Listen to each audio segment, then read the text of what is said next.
Good morning, Carolina Village. I'm so glad that you've joined me today for another session of our Village Vitality series.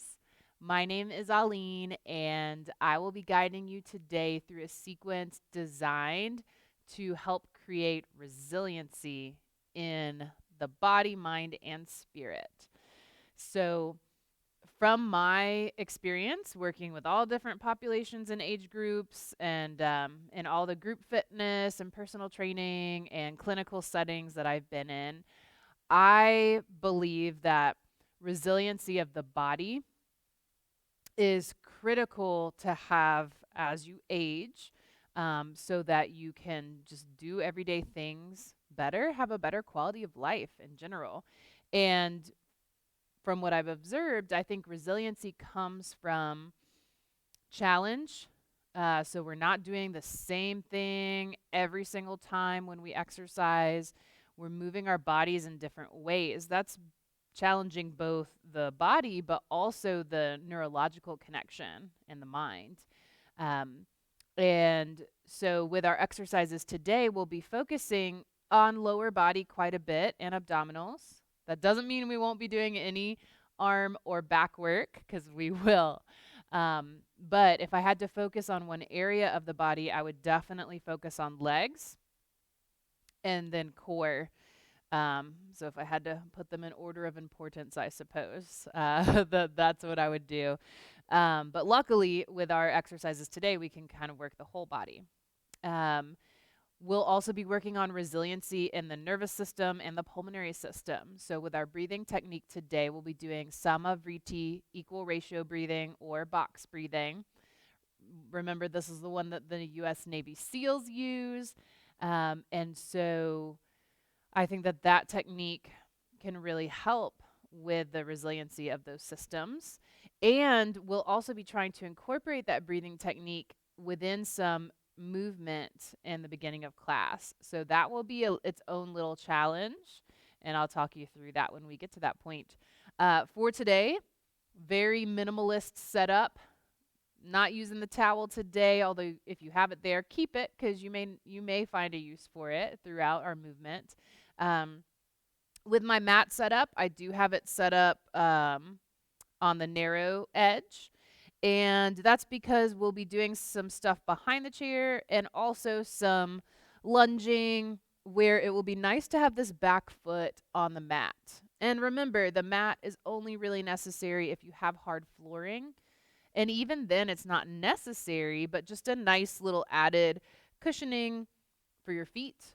And it is necessary if your chair slides around. So we want to make sure that chair is secure. That is number one to help with injury prevention or fall prevention while you're doing these exercises. So let's get comfortable, but not too comfortable. Uh, Definitely wanting to challenge the posture this morning, but always listen to your body and what you need today. So you can scoot to the back. You can come kind of to the middle to avoid, hopefully, those feet falling asleep or back to the legs falling asleep. Or for the most, I guess, suppose challenge, we'll say, coming to the edge of the seat. That is just forcing you to utilize all of these muscles in the core to maintain posture and helping you practice. So the more time we can spend with good seated posture, the more of a habit it will become, even when we're not thinking about it. And it may take a while, but stick with it. And I promise, as you're consistent, it will become second nature.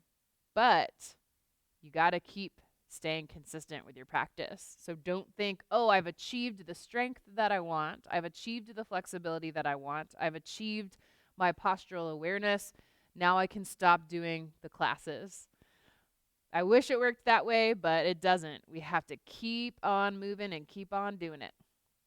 So finding your seated posture this morning, wherever you end up on the chair, just to make sure that you're trying to get as good of alignment as possible with your joints. So those knees hip width apart, the ankles under the knees. You can even accomplish that more or less in the back of the chair or the middle of the chair. Just do your best. It doesn't have to be perfect. We never are striving for perfection here, only for what's best for our bodies. Okay, so once you have found that alignment, rooting down through the base of the body, down into the hips, down into the feet, so the legs are a little bit active. And pushing down to help with that lift up. Go ahead and take those shoulders up to the ears, roll them back and down a couple times. We really want to open the chest as much as we can. Even those of you with scoliosis, with excessive thoracic rounding or kyphosis, to some extent, you can straighten. You might not be perfectly stacked, but the more and more you work on that posture, you work on drawing the shoulder blades together behind you, you work on evening. So with scoliosis, typically we have one shoulder elevated above the other. So just the more you can work on it, get hands on your body to help yourself adjust and find that stacked alignment. It is possible, so don't think, oh, well, this is not possible for my body. Again, you might not be perfectly stacked, not looking for perfect, but we're looking for better than your everyday. So rib cage over hips, trying to make sure that the ribs are evenly stacked. Shoulders over rib cage. That's pretty one of the easier ones to accomplish. And then ears over shoulders. So you might even feel like you're leaning back a little bit. That's actually engaging all the musculature how it should be. All right. So once you're there, class is over. Good job. Just kidding. So once you're there, we're going to work on our box breathing. So for this one, we have an inhale, typically 4 counts. Hold the inhale for 4 counts. Exhale for 4 counts. Hold the exhale for 4 counts. We've done this one once before, and really the only contraindication here is high blood pressure that's uncontrolled by medication. So even if you have hypertension or high blood pressure, as long as it's controlled with medication, you can still practice that breath retention. You know, another contraindication is pregnancy. I'm not sure that that affects anyone watching the video today, but just in case, no breath retention while you're pregnant. Yeah. Otherwise, let's go for trying to do that hold as long as you're not straining and you can maintain your posture and maintain your sense of breathing. So 4 counts for each of these parts. That 4 counts can be a really slow count, 1, 2, 3, 4, or it can be a faster 1, 2, 3, 4, or anywhere in between. So you determine how much challenge you bring to this breathing technique by how fast you count. Go ahead and close your eyes if you haven't already. Just taking a moment to check in today with the body. How are you feeling physically? And taking a moment to maybe tap into that idea of resiliency and what that means for you. And setting that intention for today's practice. You might find that when you practice with an intention, it makes you willing to work a little harder towards a goal.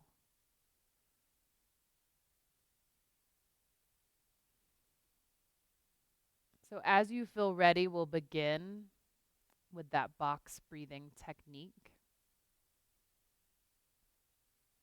Inhaling for 4 counts. Pausing the breath for 4 counts. Exhaling for 4 counts. And pausing the breath for 4 counts. You can even visualize in your mind drawing a square. with each part of your breath.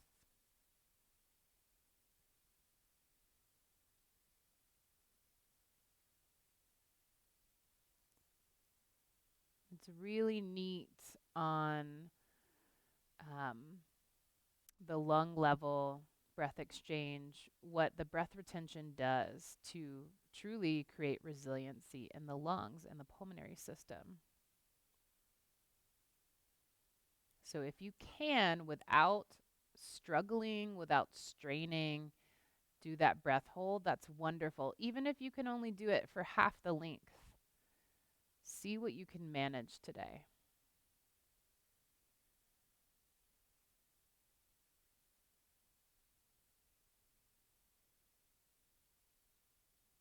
And so, just to remind you again, as you're breathing here, you'll inhale for 4 counts, hold for 4 counts,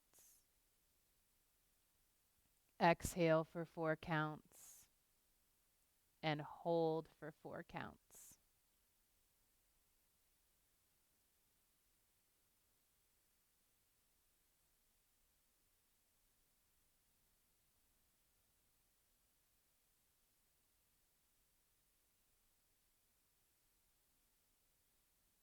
Keep checking in with the posture. So if you're starting to hunch forward, try to open that chest again. Draw the shoulder blades together behind you just slightly. Press the shoulders away from the ears. Lift up through the top of the head. Engage that abdomen. You should be feeling some engagement there and in the back. Just sitting straight. It's not easy stuff, especially when we typically don't sit in the right way. Take about 3 to 5 more breath cycles of your Samavriti, equal ratio, box breathing, square breathing, many names for it.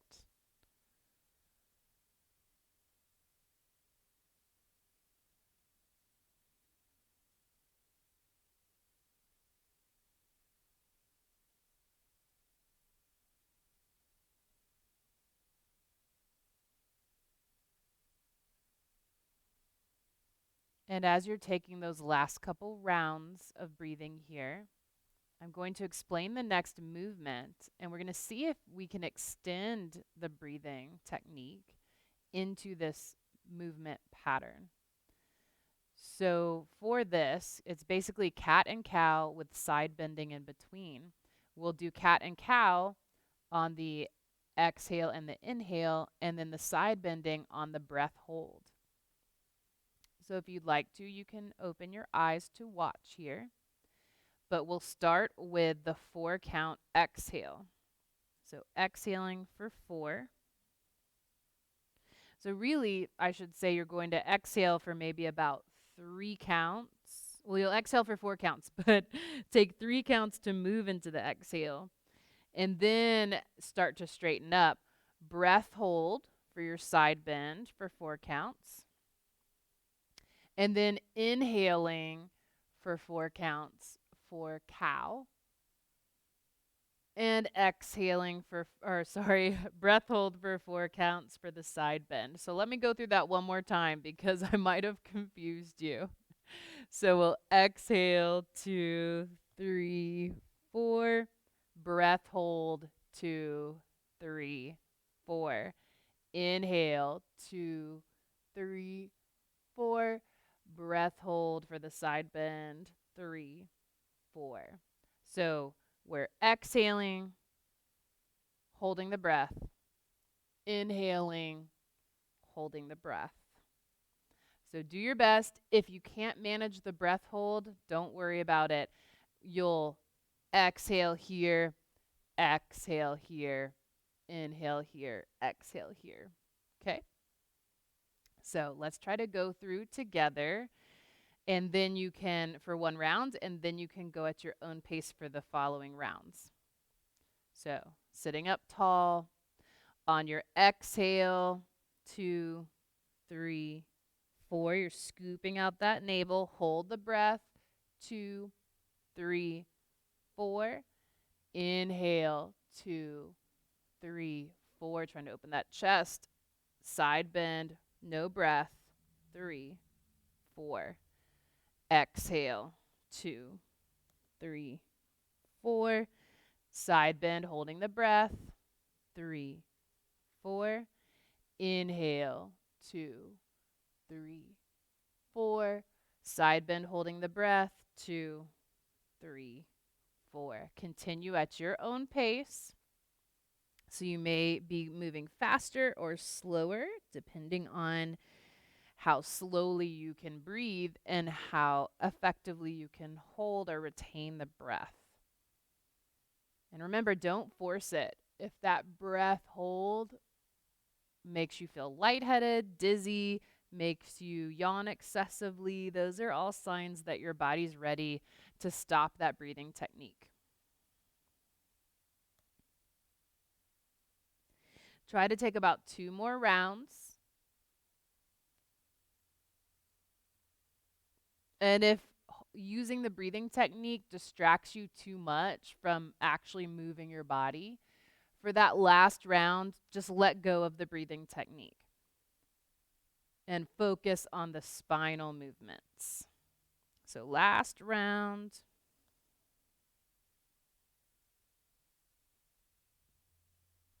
Take your time. Try to move with your breath.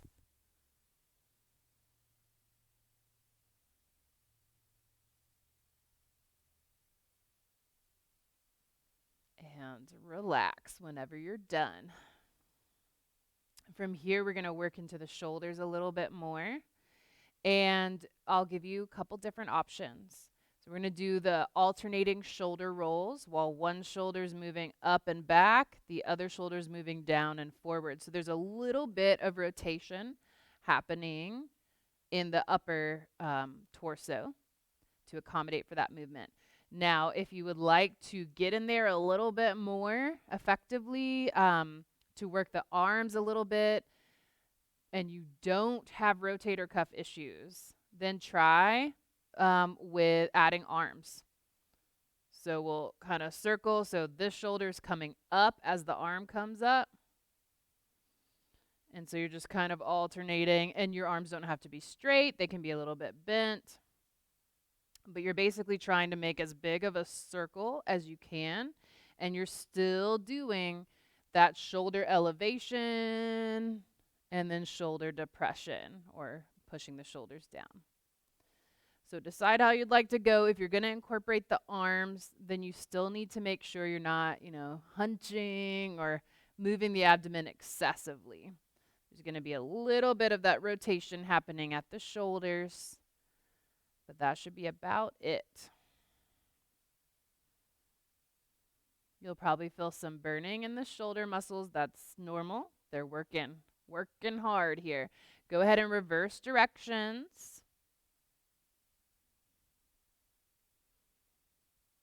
And so again, not only the shoulder movement, or not only the arm movement, but also the shoulders going up and down.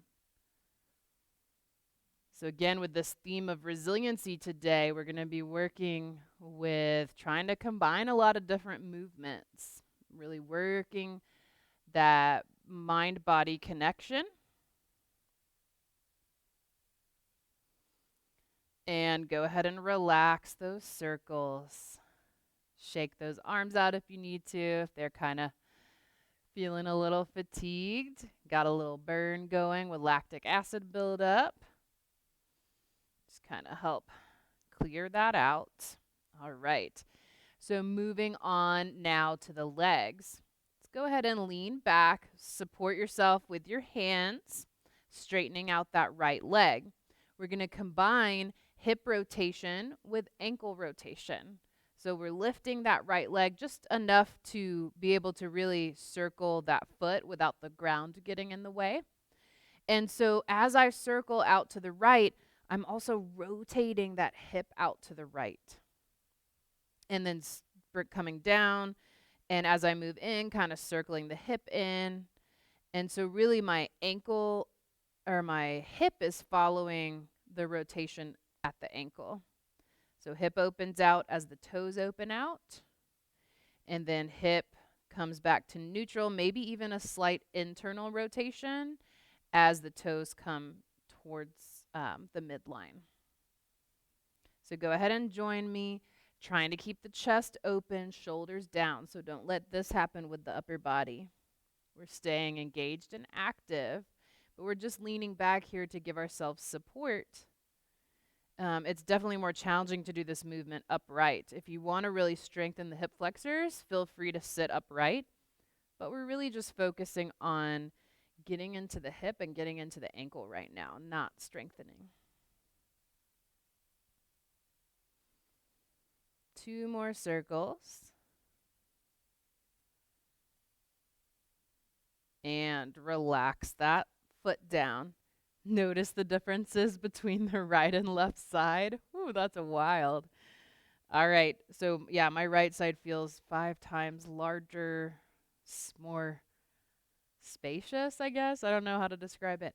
So let's go ahead and even it out. So straightening out that left leg, lifting that leg just a little bit, or that foot.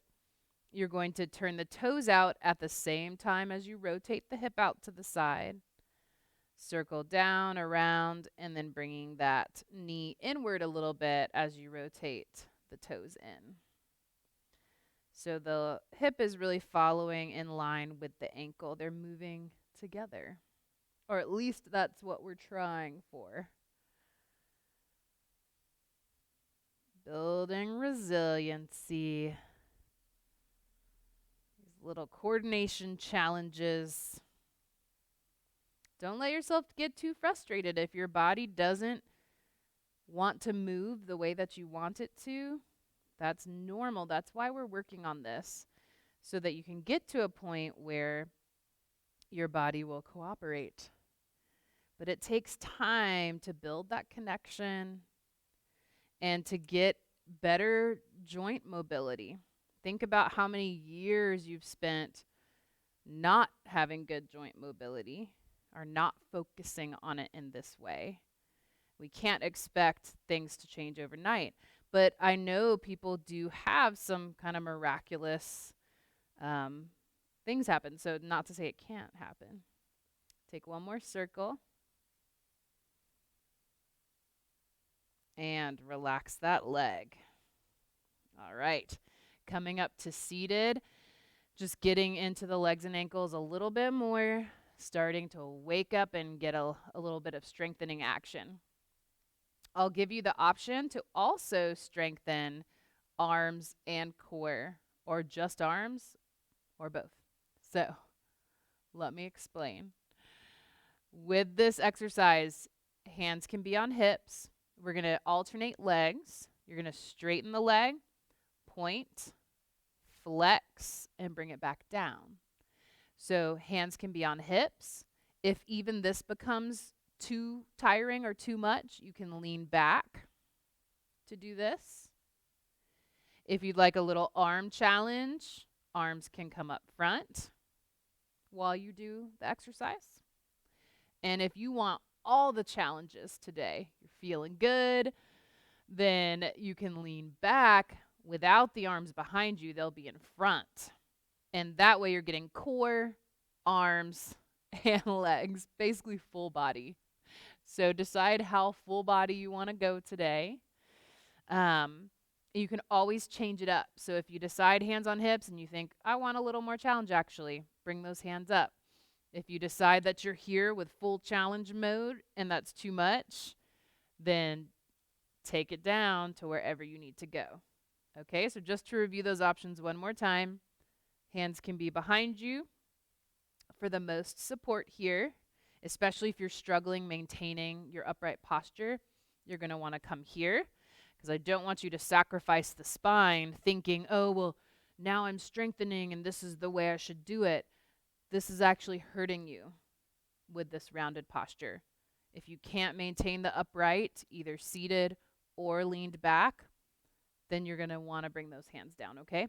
So hands can be down, hands on hips, hands forward, or hands forward and tilted back. Okay, So decide where you're going. Let's start with that right foot. We're going to do 10 total, so 5 times on each leg. So right leg, straighten, point, flex, and down, just regular breathing. Left leg, point, flex, and down. Right, adjust as you would like to here. Left, straighten, point, flex, and down. Make sure you're maintaining regular breathing. Point, flex, and down. Left, point, flex, and down. We've got 2 more with each leg. Remember, you can always change your mind wherever you decided to go with the upper body. If you're leaning back, really open up. Even if you're leaning back with the hands behind you, still focus on chest opening and navel opening up. Last one with each leg. Flex and down. Last one. Point, flex, and down. Go ahead and come up. Shake it out if you need to. And let's take our vinyasa flows now. So still working with resiliency in the body, a little more core, a little more legs. So let's get ready. Coming to seated Tadasana, folding forward with either the arms up, arms out, or hands along the legs. Let's take that deep inhale, everyone lifting the arms up. On your exhale, hinging forward. Keeping length in the spine as long as you can. Keep lengthening, lengthening, lengthening, and then releasing all the way down. Allowing the back to round, allowing for that tractioning in the spine. And that just means we're actually allowing for a little more space to be created between the vertebrae. So you all probably know, you might have experienced firsthand, that you lose a little bit of height as you age. And that's due to gravity, the compression of those discs, those spongy discs in between your vertebrae of your spine. And so this type of movement here, this lengthening of the spine, tractioning, can actually create a little space there, can help those discs plump up a little bit.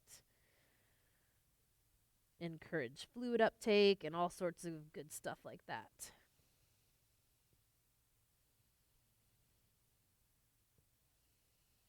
When we come up here, we're going to do a little bit of back and arm strengthening. So on your inhale, or your next inhale, start to lift that head up. Hands can come here to the thighs.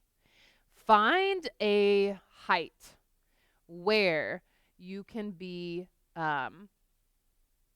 not rounding. So you're pressing the belly forward. You're engaging these muscles all along the spine. The chest is forward. So see how low you can go, maintaining that posture. Some of you may have to be pretty much seated upright, and that's okay. But if you can, see how far forward you can lean, maintaining that posture in the spine. And then once you found it, pause there. You probably are feeling your back working already. That's good. We're going to incorporate arms a little bit. And when we do the arms, it'll give a little added engagement to the back. So hands come down by the sides. Go ahead and inhale to lift those arms as high as you can behind you, palms facing inward, and shoulder blades squeezing together. So inhaling and exhaling to relax the arms. Freezing that whole torso in place. The only thing moving right now are the arms. So inhaling and exhaling to release. Inhaling, lift and engage. Exhaling, release. Notice how I'm gazing down. You can even bring one hand here like you're trying to squeeze an apple between your chin and your chest. You could even grab an apple and actually do that. Or a tennis ball. Big old Honeycrisp apple would be perfect for it. Let's do 2 more lifts. Exhale, relax. 1 more lift. And exhale, release. And inhale, come up to neutral. So that movement with our arms is actually the safest for the shoulder joint if you have shoulder issues. It's a wonderful way to strengthen the back of the shoulder, strengthen the arms without hurting the shoulders if you already have issues. All right, so from here, let's sit up nice and tall, straighten out that right leg. 3 different options with arms for this next movement. So we're going to be doing almost like a seated crunch or pike with a knee tuck.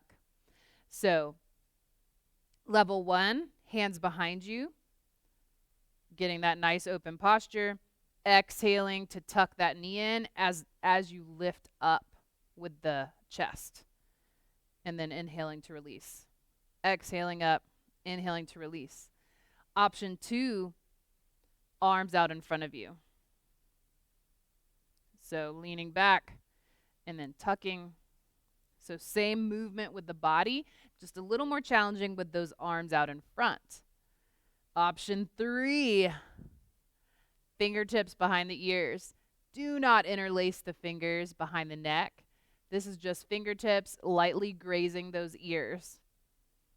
And same deal. This one is so easy to accidentally round. So I would like for you to try the first couple with hands behind you.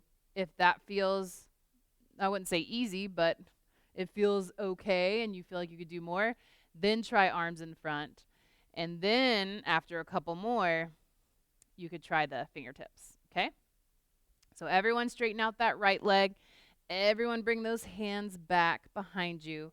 We're going to try to do 10 of these on each side. So get ready. Take a deep inhale. On your exhale, lift and tuck.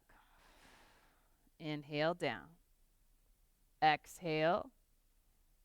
Inhale. Now if you feel okay here, try those arms out in front. Good. 6. Maybe those fingertips. 7. Ooh. Oh, man. 8. 9. Back stays long. 10. Woo. Hold it here with the abdominals. Keep breathing, though. And come all the way up. All right, right leg is straight, ready for our hamstring stretch and our back stretch. So finding length in the spine through the crown of the head. Start to hinge forward. Unlock that right knee. Give yourself a little tap behind that knee joint. Get that knee a little bit bent. And here, if you want to work into the hip a little bit more, go ahead and rotate the toes out and rotate them slowly back up to the ceiling. So as you're holding this stretch, just working on that rotation. But of course, don't do this if it feels really just not good to your hip or anywhere else.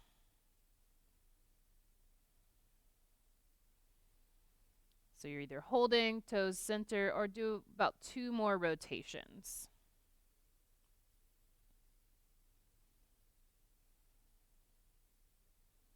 Slowly come up on an inhale. And we're going to start to shift over to a high lunge. So you can keep the right leg where it is.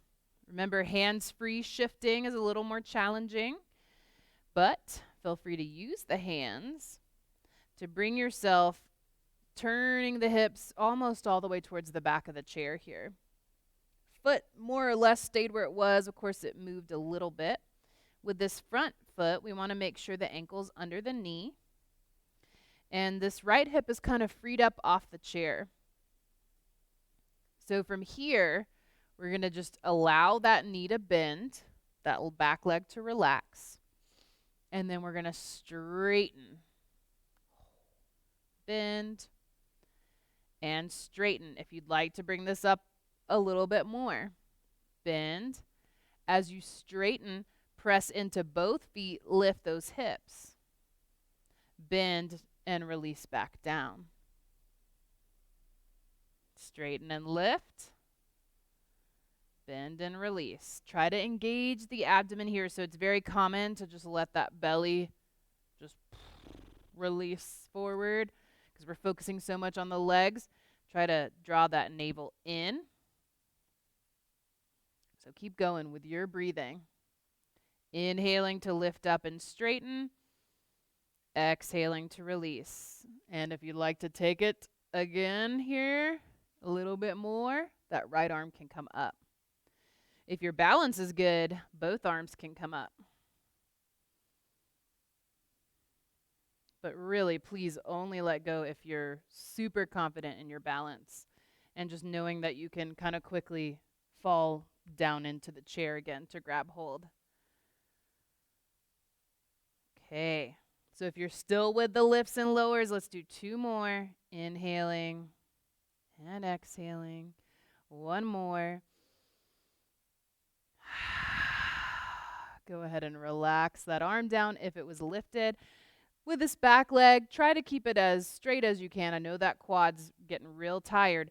But let's just do a little twist here to give a nice stretch to the hip flexor and the abdominals that we worked so hard with that first exercise of the sequence. So breathing here, deep inhales and exhales, shoulders are down. Take 1 more deep inhale to lift and lengthen. And exhale, release all the way back to the front of your chair. Go ahead and start to get set up in Tadasana again, and we'll do the other side. I'm just going to turn my little setup here around so that you're not staring at my back for the whole next leg.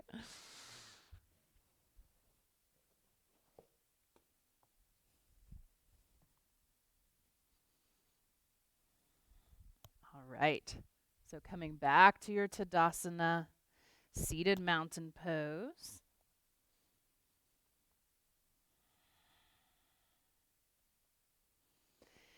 When you're ready, an inhale lifts the arms. Exhale, folding forward, either keeping the arms long out to the sides or hands coming down. Keeping that length as long as you can. Back flat, flat, and then releasing all the way down. Allow that head to hang heavily here. The more weight we can bring to this area, the more we can lengthen and traction the spine, but only as long as it feels good to you. So if you'd like to this time, grab opposite elbows. Notice how that pulls you down a little further. And if that doesn't feel good, then release it.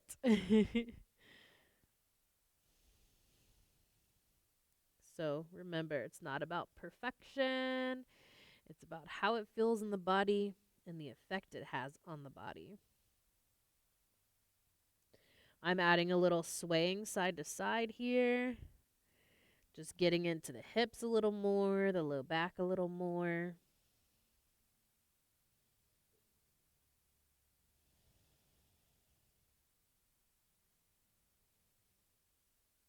If you are holding the elbows, release. Take an inhale to start to lift the head. Hands come to the thighs to help give you some support.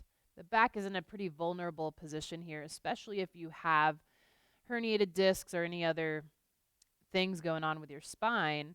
It's good to have the hands here to help with that initial lift until you can lengthen the spine and bring it to neutral. So we're going to work a little more with our locust pose. Coming into that back bend position. So think about when we're doing cat and cow, you almost want to be like you're in that cow position. So maybe even come to that position and then keeping that, engaging the core, engaging the back, and just leaning forward as far as you can before you start to lose that back bend. You might start to round. So as far forward as you can, maintaining that position.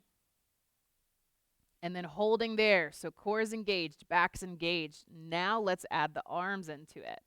So we're going to inhale to lift the arms and exhale to release, but we're keeping that engagement in the whole spine and torso.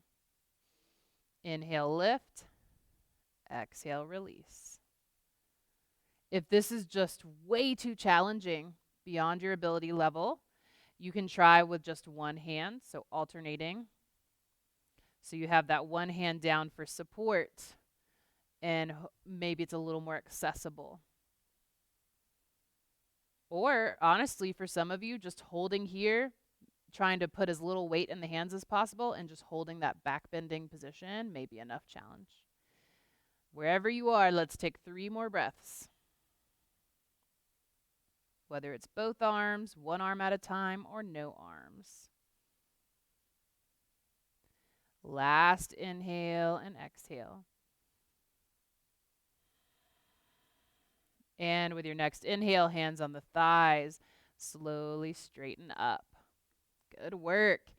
Okay, so core strengthening now. So we strengthen the back. Let's strengthen the front now. So straightening that right leg, left leg.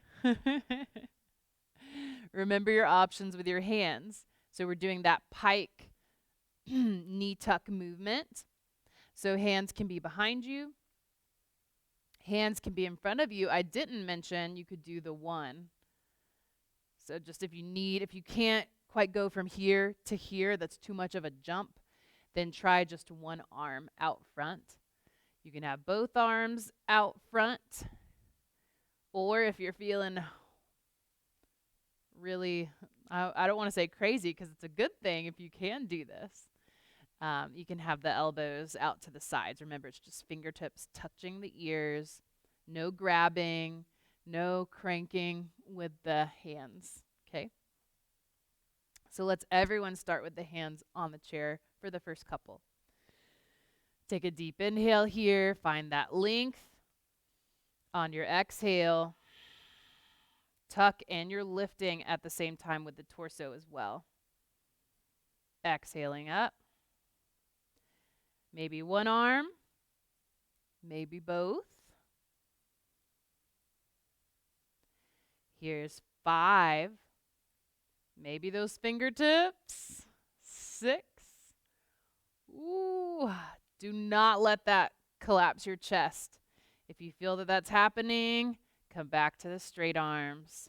Take it down a step. 2 more. Last one. And let's hold that back lean for just a couple breaths. Remember, it might be one arm.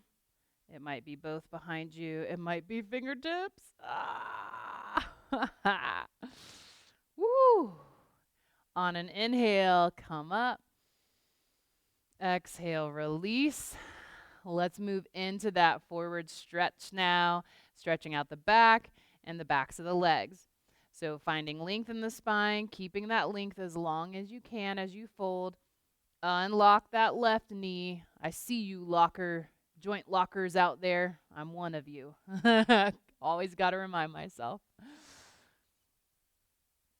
And hinging as far forward as you can in terms of what feels good to you and helps you get to your edge of stretch. So kind of that point where you're like, oh no, I don't want to go any further. That's where you'll stop. And if you'd like to incorporate that hip rotation, just turning that hip out, toes move out, and then coming back to neutral. See if you like that. It really does help open into the hip joint. And it shifts the stretch a little bit, so you'll kind of feel it in different parts of the hamstrings. We actually have 3 muscles back there, and those 3 muscles are referred to as the hamstrings.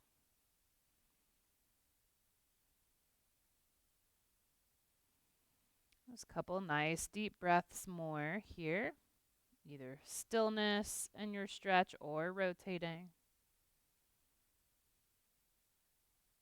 And bringing those toes back up to center. Slowly come back up on an inhale. We're moving into that high lunge. So getting a really good stretch for all of this, strengthening the legs more as well. You know how I like to multitask, even though I talked about how maybe we can't actually multitask. Anyway, so we're rotating onto the back toes, trying to square the hips towards that front leg. Front knee is over the ankle as much as you can manage it, and you can hold on to that chair for support. So starting with the hands on the hip here, relax that back leg. On your inhale, either just straighten or straighten and lift. So exhaling to release. Inhaling again to either just straighten the back leg more, it'll still work the quads pretty effectively, or to lift as you straighten. So remember, if you're trying to manage the lift, you're really pressing powerfully into that front foot as well as through the back heel. So think of pressing into the foot, pressing back through the heel to lift you up. That left arm can come up overhead, and you're moving with your breath. Try to draw that navel to spine, so don't let your back go into a back bend. We're actually trying to avoid that here. And if your balance is really good and you want to work your strength more and test your balance, both arms up. But very few of you will probably be able to do both arms up, so don't push past your limits. We're here to find our limits and slowly nudge them forward, class by class, but not barrel forward into it. Try for one more lift.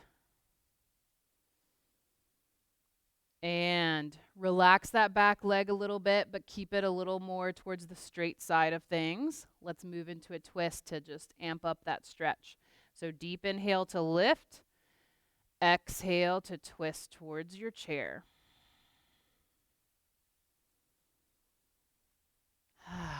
Relaxing into the stretch here as much as you can. Drawing the shoulders down and away from the ears. Take one more deep inhale to lift any amount more through the head. And exhale, release all the way forward. So coming all the way back to the front of that chair. Come up to standing. We're going to go behind the chair now. So if you'd like to join me in chair pose for a little challenge, let's go for it. I know those quads are tired, but we're still going to hold it. You might think that's mean, but that's actually because I really like you and I want your legs to get stronger and your balance to get better. So drawing those feet in. Remember for this one, if you have trouble getting up out of the chair normally, you have to do it a couple times or you have to use your hands, probably wouldn't try doing this chair pose. But if you can typically get up out of your chair without using the hands, then definitely go for it. It's going to be a good little challenge. So drawing those heels in underneath you, heels will lift. So now my alignment is more knees over toes. I'm going to sweep those arms forward. So remember how we've been working with this back bend position and locust and cat and cow. You want to kind of have that back bend position, but be engaged. So it's not so extreme that you're releasing the abdominals, but we also don't want to round. So we want to find that forward pelvic tilt. So I'm trying to kind of push the pelvis to rotate forward a little bit, engage the core, engage the back, shift that weight forward, arms come out, and then I lift those hips and hover here and breathe here. Ooh, and just feel all of that muscle engagement. Let's work that resiliency, y'all. I'm pushing you a little bit against the grain here, pushing your limits. Keep breathing. Feel those glute muscles engaging. Squeeze. And let's slowly come up. Longest chair hold yet. Nice work. Inhale to lift and lengthen. Exhale to join the palms in front of the heart, maybe tapping into that heartbeat for a second. It's probably a little bit elevated. Chair pose really gets the circulation going and wakes you up for sure. On an exhale, relax. Let's everyone come behind the chair. Sorry for those of you who've been waiting on us. I'm just going to angle my chair. Let me just angle the whole thing here. But for the majority of these exercises, I would love for you to try to have just one hand on the chair. We'll be doing what I call cross kicks, where we're making the shape of a cross or really like a plus sign almost. But we'll be bringing the leg forward, out, and back. And so if you're facing the chair, you can still do this. It just won't be quite as strengthening to the hip flexors because you're limited in your range of motion forward. But please, if balance is a really big issue for you, you've fallen in the past, please have both hands on that chair. If you only have slightly bad balance, then try it with the one hand. And if you feel unstable and too wobbly, then move to two hands. All right, so either facing the chair or left hand on the chair. Bring that right hand to your hip. We're trying to isolate the torso here, so just the leg is moving. Trying not to lean too much or sway. So slight bend in that left knee because we don't want to lock it out. We want blood flow to happen. So we're going to lift that right leg as high as we can to the front. And then as high as we can out to the side, again without leaning. And then as high as we can to the back without leaning forward. So just to show you that versus this. When I lean forward, I'm actually not engaging the glutes as much. Okay, that was one. I won't tell you how many we're doing. We're just going to do it. All right, so front, out, and back. This is also great to work on the balance. We're working on the stability in that left ankle, the left hip. So we have a little muscle here at the outer hip called the tensor fascia lata. It's a long name for a tiny muscle. And that muscle helps to stabilize the pelvis when we're doing one-legged postures like this. But think about it, when you're walking, you are shifting the weight from one leg to the other. So this also helps to strengthen us just for walking and everyday movements and activities. Hopefully you're still moving along with me, breathing regularly. I know all of this is burning.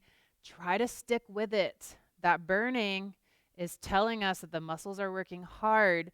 We're not able to clear out the lactic acid, which is a byproduct of the engagement in the muscles. And it's basically we're challenging and we're telling those muscles to grow stronger now. Oh, keep with it, y'all. One more. So open front, out. You're probably feeling it in this hip too, I would hope. And back, but maybe more so in the standing hip. All right, bring those feet down. Go ahead and bend that left knee, push into that right hip. So just stretching the majority of what we worked out here. And then go ahead and shift to the other if you would like to. So especially if that supporting leg was kind of burning. Right knee bends, left knee is straight, shifting over to that left hip.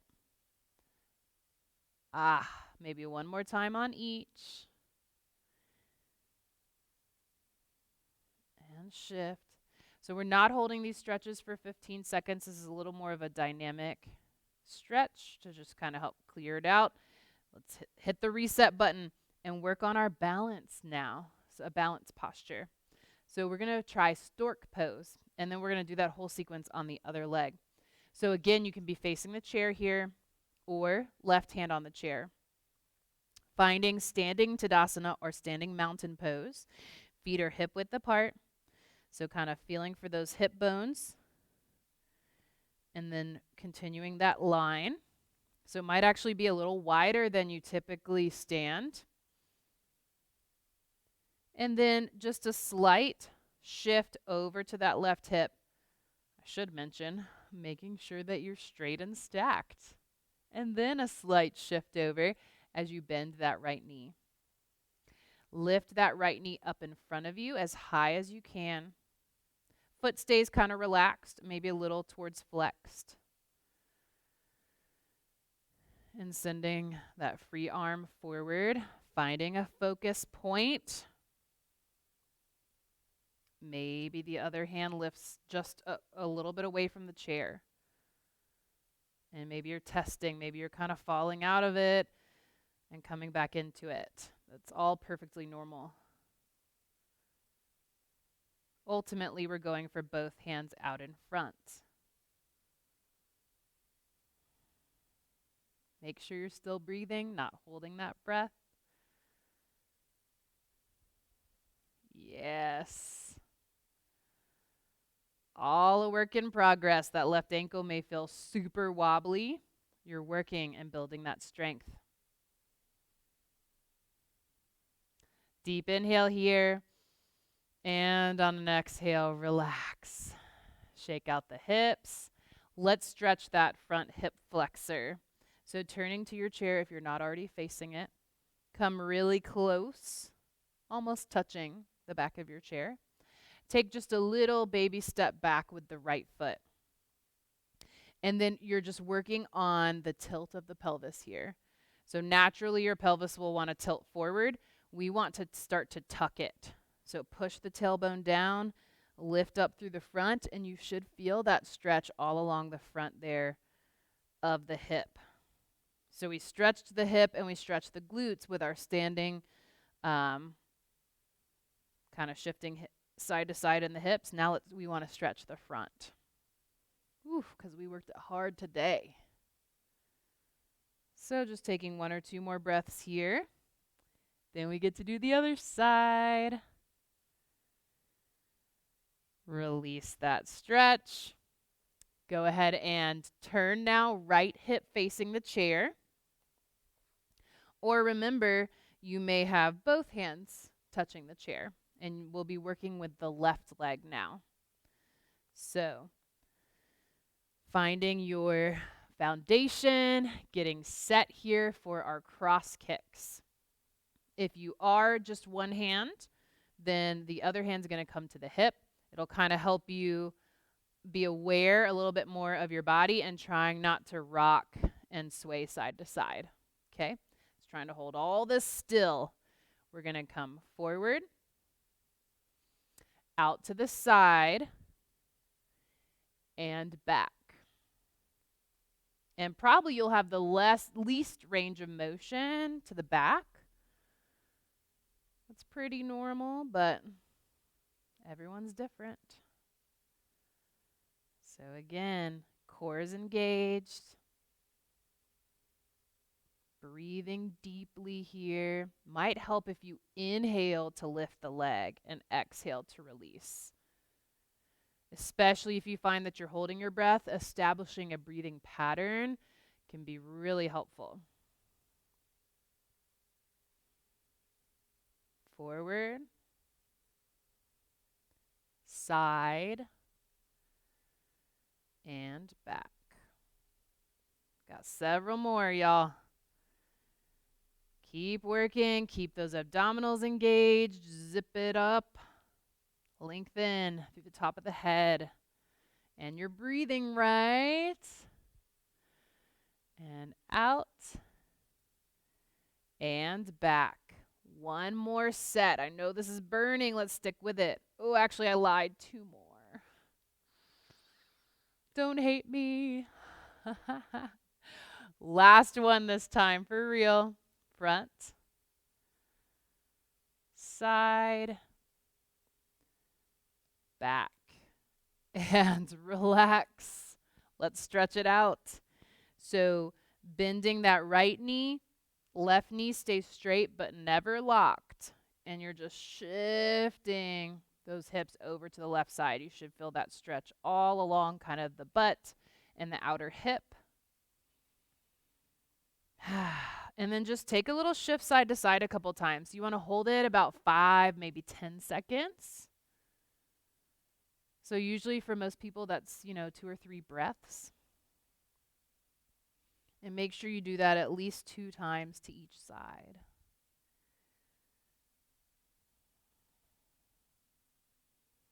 Nice work, you guys. We just got the stork balance on this other side.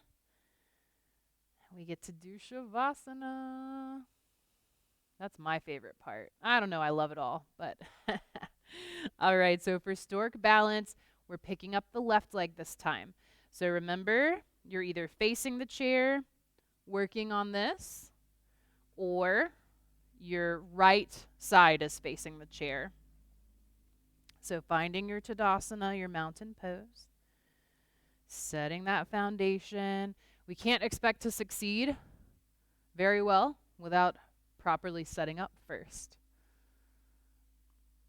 So shifting a little bit into that right hip or right foot to free up that left leg to bend. Bring that knee up. Find your focus. Left arm is forward.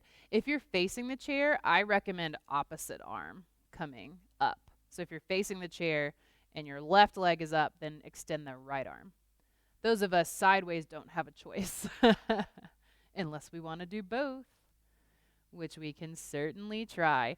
I would definitely recommend trying it though first with just that hand hovering above the chair so there's not much room or space that you have to go to catch yourself if you start to fall out of it.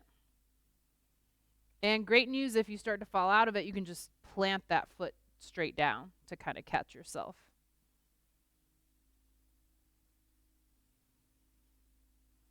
Breathe here. Try to stabilize that right ankle. It's going to want to be wobbly, and that's okay. Try to firm it up as much as you can. So you're activating those little muscles around the ankle, strengthening them, giving them more endurance, more resilience. Try to take 2 more breaths here. On an exhale, relax. Let's stretch out that left hip flexor. So facing the chair, coming up pretty close to the back of that chair. Take a little step back. So it's not a big step like we do with our lunges, like a warrior one or a high lunge. It's just a little step back. That really helps us to accomplish the pelvic tilt that we want a little bit better, because if we're too far back, it's harder to tuck. So we want to bend into that right knee a little bit, and we're trying to tuck that tailbone underneath us. So opening up here through the front. Oh, you should feel a stretch, possibly the whole length of the front of the body here. So we're stretching our psoas muscle, which connects to the lumbar spine or the low back, all the way down to the femur bone. The only muscle to connect our lower body with our upper body. It's kind of neat. Very special muscle, very abused muscle. Sitting shortens it. So the more we sit, the tighter it gets. Typically the weaker it gets as well. And so these movements where we're lifting the legs in front of us are strengthening that muscle. And then this type of movement is stretching that muscle. So we want to get that balance of both strength and flexibility. Go ahead and slowly release that stretch. Shake out any other movements you need to do. Get ready to relax, y'all. So time for Shavasana, our corpse pose. Either just coming back to your chair, maybe you're moving to a different part of your living room or wherever you're practicing today. Definitely feel free to lay down on the couch, to lay down on the ground. Use your mat. Whatever you want to do to get comfortable. And I really encourage you, you're in your room. Time is not a huge issue. You don't have to worry about, well, it takes me a long time to get down and it takes me a long time to get up. That's okay. If we avoid that movement, we're never going to get better at it. So if you avoid getting down on the ground and getting back up, then eventually you're just not going to be able to do it at all. And so I really encourage, no matter what age you are, as long as you have that chair, especially if you're practicing with somebody, a partner, then they can help you or they can call for help if you do get stuck on the ground. And that's the beauty of living in a community like this. You have help at a moment's notice. So definitely encourage you to try to get down there, as long as you haven't been told like by your doctor or anyone that you should never do that. So hopefully you've had time now to get yourself in your comfortable, relaxed position. Let's take about 3 deep breaths of release. So on your exhale, you want to make as much noise as you can. So we'll take a deep inhale, exhale, 2 more times.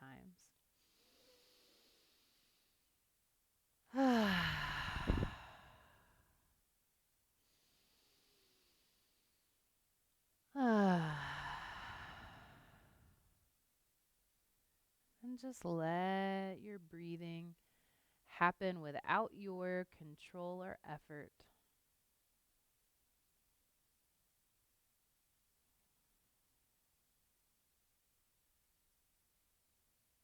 Start to feel as if this warm relaxation is washing over your body, starting at the crown of the head. This sense of warm, flowing, relaxing movement, washing down over the forehead, towards the ears and the back of the head. And as you wash down over these spaces, they relax. The eyebrows release. That warmth washes down across the cheeks, down to the mouth, down to envelop the entire head now. That sense of warmth, that glow, that relaxation. Creeping down the front, sides, and backs of the neck, down to those shoulders where we hold so much tension. We hold those shoulders without having any actual necessity to do so. Let the shoulders be heavy. Let that warmth wash down the front of the chest, the sides of the shoulders, down the back, down the arms, moving down the abdomen, down the whole length of the spine, and all the way to the fingers. Feel that warmth, that relaxation, that release spread down the fronts of the hips, the backs and sides of the hips. Relaxing every muscle that flow touches, down the tops of the thighs, the backs and sides of the thighs. Slowly moving all the way down to the knees, the shins and the calves. And finally, that warmth, that glow, that relaxation spreads to the tops and bottoms of the feet, to the ankles, and all the way to the toes, until your whole body is just bathing in this warmth, this deep sense of release, of openness.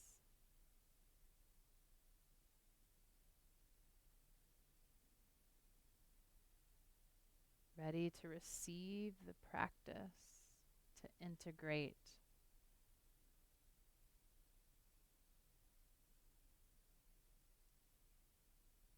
To allow the body, the mind, and the spirit to strengthen, to connect.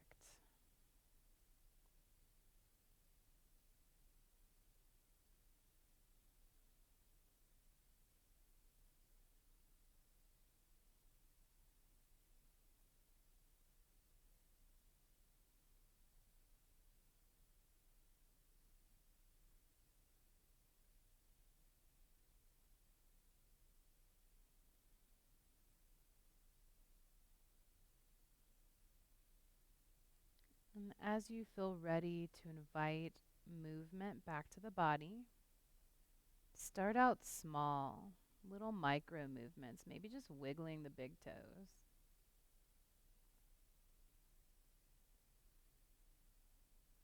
Starting to move the rest of the toes. Maybe just starting with thumbs in the hands,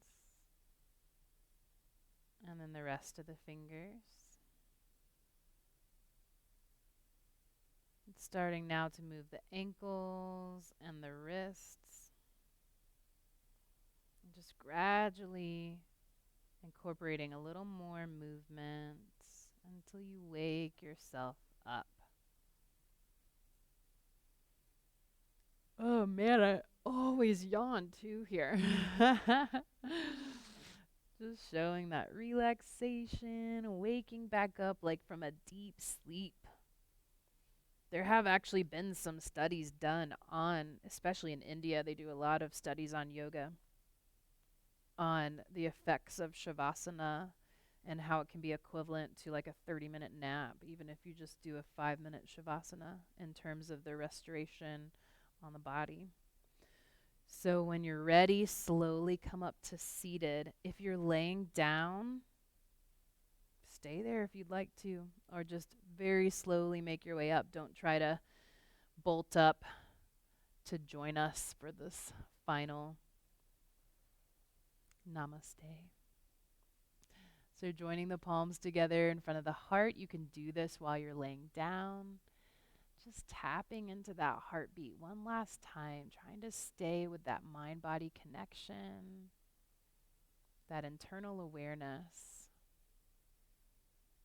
And may this resiliency, this power, this strength that is ever present within you, let it shine out through every thought, every action, and every word. Thank you for your practice with me today. Namaste. If you haven't already opened the eyes, you can do that. And again, thank you for practicing today, for doing something so wonderful for your body. And beyond that, your mind, your spirit, your emotional wellness. This type of practice where we bring this deep sense of awareness tends to incorporate so many aspects of wellness. It's beyond just going to the gym or anything like that. And those things are great too. But if you can incorporate this practice, keep on doing it, y'all. And please give me feedback. Reach out to me with questions. I will see you all next time. Have a wonderful day. Bye.